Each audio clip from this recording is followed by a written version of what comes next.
to get it in above the paint line, so any damage that I did should be hidden once we get it back together. And then I used a stiff putty knife to back it up so that I could distribute the pressure of my crowbar to do a little damage. Then I just slowly worked it down the entire top of the sash until I got that sash moving freely. So I've got a pretty good movement up here. The next thing I want to check is going to be down here at the end of the meeting rail. The channel where the upper sash moves, a lot of times there's paint caked up underneath the top sash and the top sash channel. It's because when top sashes didn't move, I've done it before myself, where you gob up the paintbrush and stick it in there to fill the holes. So I fractured that with an X-Acto knife and a putty knife and got me a fairly clear channel so I can move this sash out. Even though it was loose, is what I did many times, is I push it up, because as you pull, you're going to compress junk into the channel, and when you push it up, it should release and fall out. So I've done this many times. I can get it lower, lower, lower.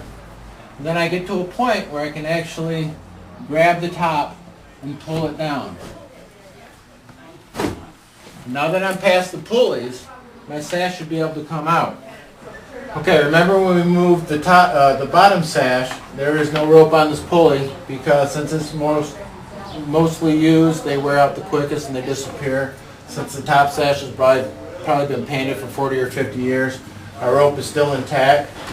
And the rope connects to the sash over the pulley to a counterweight, which counterbalances the window so they open easily.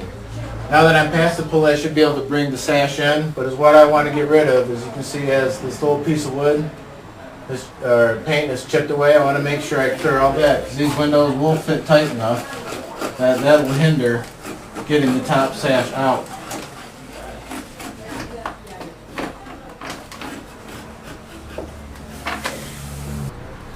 And I'm going to pull the sash out. And then I'm going to pull it to my right to get it out of the left channel. Okay, now that we got it out, I'm going to rest it on my knee. And we have the rope inside a rope channel with a knot pocket. Quite commonly there may be a nail holding the rope in place. And we do have something in there, so I'm going to take needle nose pliers. I'm going to try to get underneath that head and pull it out.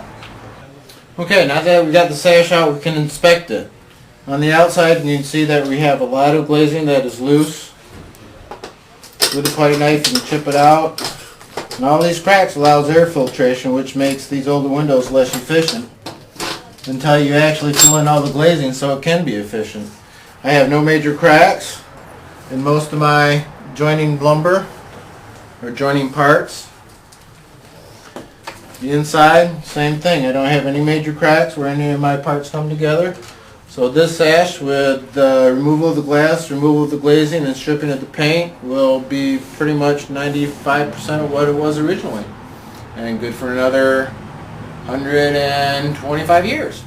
The Michigan State Historic Preservation Office helps local communities to identify, evaluate, designate, and protect historic resources and administers incentive programs, including tax credits and certified local government grants.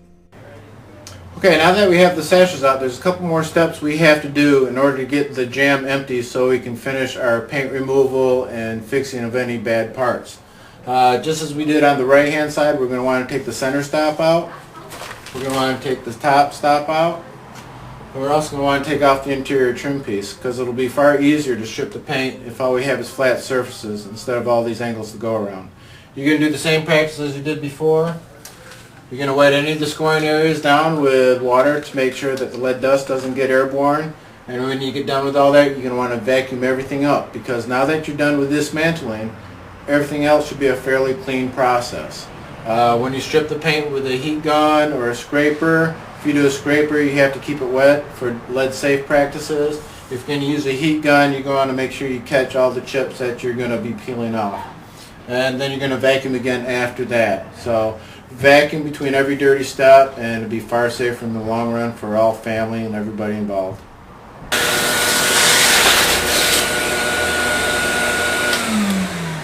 Okay, now that we've cleaned up We have another stage to go as far as getting the weight pockets open and getting the weights out so that we can diagnose the window and what we have to do from this stage. Remember, since you're dealing with lead paint, any vacuum that you use should be a HEPA filtered vacuum, and try to get all the big chunks up with hand and then just suck up the fine stuff. The big chunks, make sure you wet down before you remove them so that they don't become airborne as you move them from the windowsill into the garbage can. The weight pockets are in the side of the jam, and they're there to get the weights out for reweighting, and then many times they're very hard to find.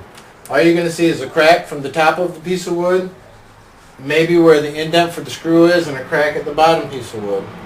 So here I have a fairly good indication where they're at. They're always at the bottom, obviously, because weights come down, and they're normally on the inside sash channel, but these are actually located on the outside sash channel. So we got our lines at the top of the wood and bottom piece of wood. We're going to score them.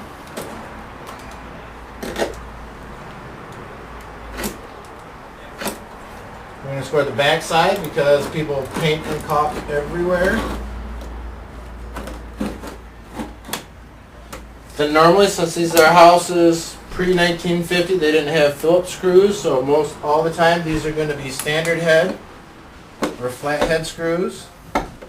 You just kind of have to lightly dig, because again, we don't want to do any more damage than we have to. So we can find the head of the screw.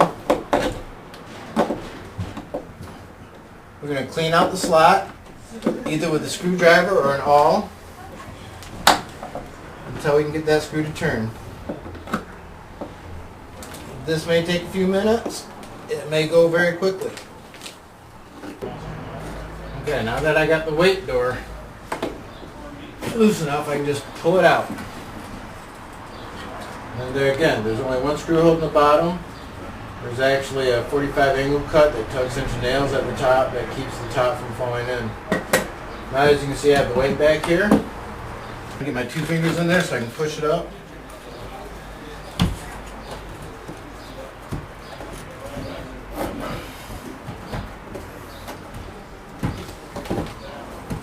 And there's the weight for your bottom sash that probably has been used for 50 years. Okay, now that we've completed taking the window out, getting all the surfaces clean, our next step will be stripping the paint off. We'll be stripping the jam, obviously, here, taking precautions that we catch as much paint as we can. We're going to get it down to bare wood. Once we get down to bare wood, we're going to inspect it on what nail holes have to be filled, if there's any repairs to be done, so forth and so on. At the same time, we'll be repairing the sashes, stripping the paint off, getting the glazing out, getting the glass out, and inspecting for any repairs that may be needed there. So it's the same process, just the 2 different parts. After we get done with that, we can go ahead and assemble, and the windows will be good as new. The National Park Service partners with the Michigan State Historic Preservation Office to provide annual grants to certified local governments on a competitive basis. Welcome back. I'm Robin Adair, and I'm here with Mark today to show you how to, once we have the sash removed, we need to take out all the old glazing so we can get the glass out.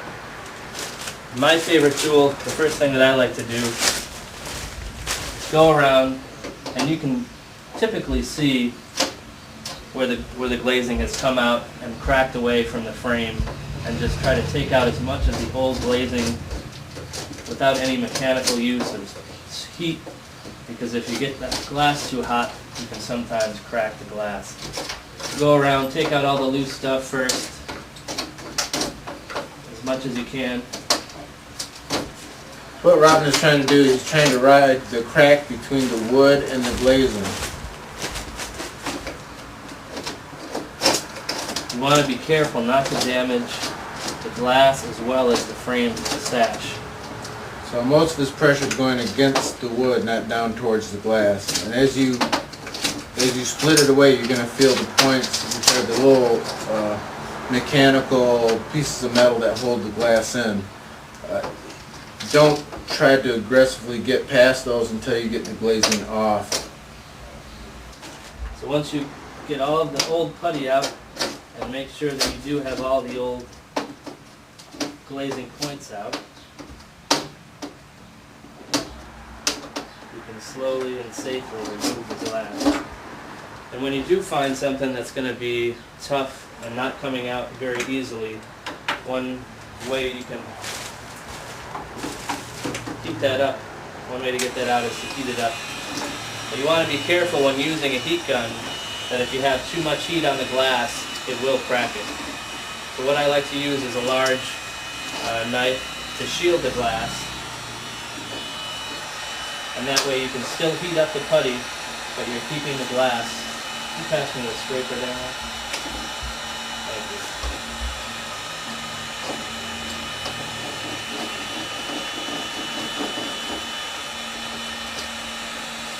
Let the heat do the work.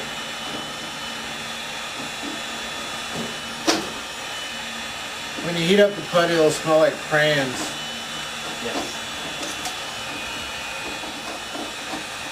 And make sure you use your heat gun underneath 1100 degrees. That is degrees, that's not wattage.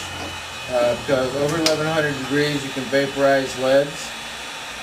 So the smell that you're actually smelling when you do this work are the oils that are coming out of the paint and the glazing.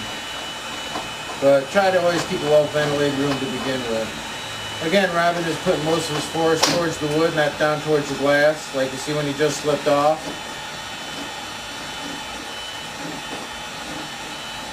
These old putties can be very, very stiff and hard. But once you put a little heat on them, they soften right up. And it'll save you a lot of heartache. I've broken a lot of glass trying to just pull out the old glazing without heating it up, and you're usually unsuccessful. Okay, now that we've got all the glazing removed, we've gone around, make sure we have all the points out. We've also used the X-Acto knife to free between the glazing and the glass. We think we're ready to start pulling the glass out. So Robin's going to use his fingers and his thumbs to slowly push the glass out of its rabbet. Grab from underneath, put your fingers right on the wood, and kind of slowly pop the glass up. And this is one way where you can see if you've maybe not missed, or if you've missed a glazing point. You'll see the point of the glass where it's flexing and not coming up. So you might double check to make sure you have all those glazing points out. You can just lift the glass right out. In some instances, on the upper sash, they'll have a rabbet on the bottom rather than glazing, so you'll need to pull that out of the rabbet before you lift the glass up.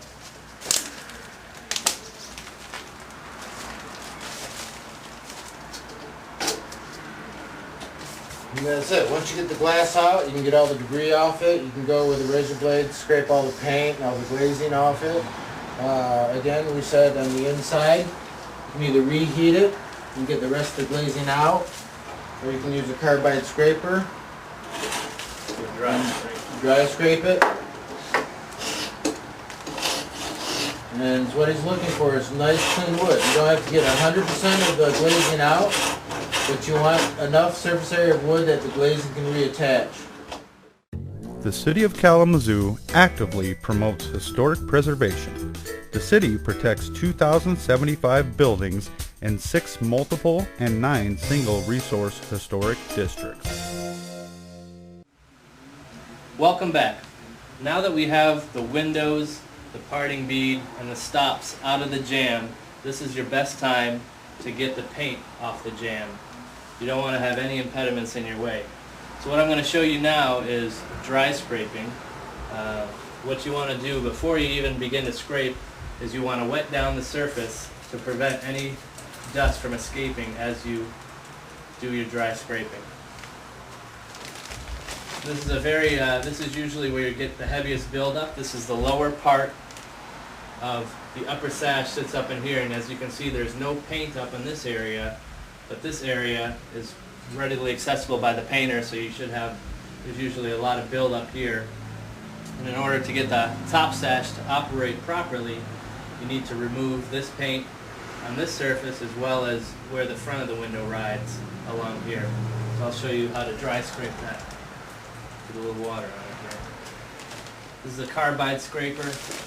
You can pick these up at any local hardware store.